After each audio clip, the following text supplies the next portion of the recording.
Hey, what's up, you guys? My name is Jo, and welcome back to my channel. I'm relatively new to the romance genre, so I figured that it would kind of be fun to make this video about my favorite things and another video about my least favorite things, so that when I become more well-versed in the romance genre, that I can come back and look back and see what I enjoyed. There's fuzz. Why is there always fuzz when I go to film? So the first one that I want to talk about is one that is not written down in my kitty cat notebook because I just thought of it this afternoon, and I want to mention it first because if I don't mention it first, I will not mention it because I will be going by my kitty cat notebook. So one of my favorite things in romance novels is when the love interest teaches the hero or heroine something. In Sarah J. Maas's ACOTAR series, when Reese teaches Feyre how to read, or when Cassian teaches Nesta how to, he trains her. Don't Hex and Drive by Juliet Cross. She is taught how to drive. I don't know what it is about this. I just really like it. I feel like it's such an intimate moment that is non-sexual, and I just find it so attractive when the love interest teaches them how to do something. The moment that they succeed or they're able to do this thing that they're being taught, it's just like this little close little snippet of deliciousness, and I just absolutely love it. I eat it up every single time, especially if they're super patient and kind. Even when the hero or heroine or whatever gets frustrated, they're super patient and shit. I love it. I eat it up. Okay, moving on. The overprotective hero. I will literally eat this shit up. It's kind of like the alpha male situation, but I love it so much when it's, you touch my woman and you die. A little bit, just a little bit, toxic, and I love it. Just a little bit, just a sprinkle of toxicity. Going along with that sort of vein is Fated Mates. I love Fated Mates. I have been reading so much fantasy romance lately.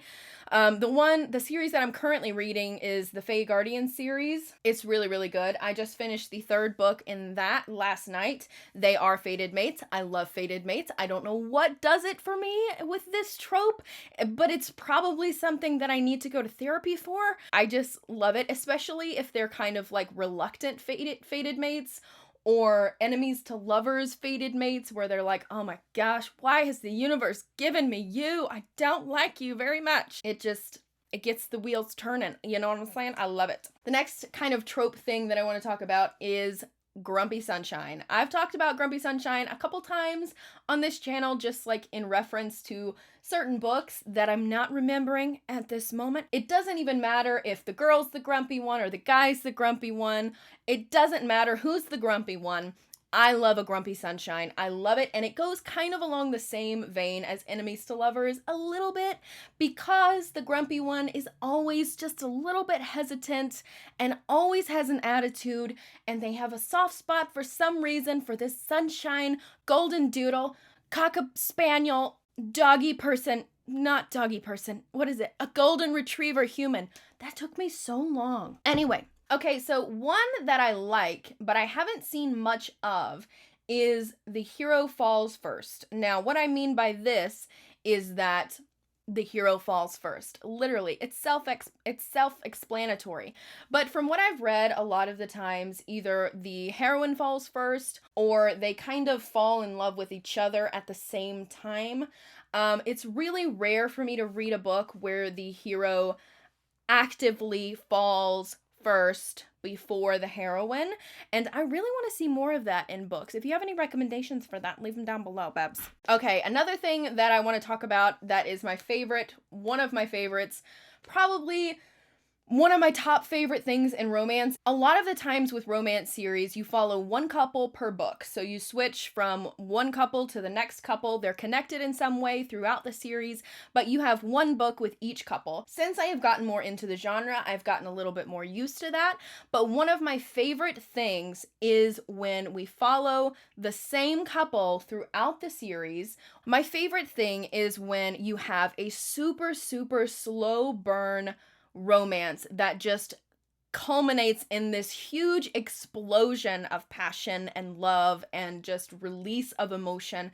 That is my favorite thing. Most of the time, the couple does not get together officially, like with emotions involved, until not the first book. Sometimes the second book, sometimes the third book, sometimes the fourth book. If you're making me wait 5 books, it's a little bit too much because it makes my heart flutter. It makes my heart flutter, and I love it so much, and I will never stop loving it. The last favorite that I have to talk about today is groveling. Now, this is something that I haven't read much of. I really, really, really like a good grovel, and especially in romance, if there's a fight or some sort of issue that the couple is having and it's one person's fault and it's not the other person's fault, there better be a grovel, and most of the time there's not enough of a grovel, and I want the grovel. Grovel, grovel, grovel. Those are some of my favorite things that I have come across in romance books. Let me know down below if you have any recommendations for any of these kind of things. And also, what is your top #1 favorite thing that you find in romance? Let me know down below. That's all I have for you guys today, and I will see you guys next time.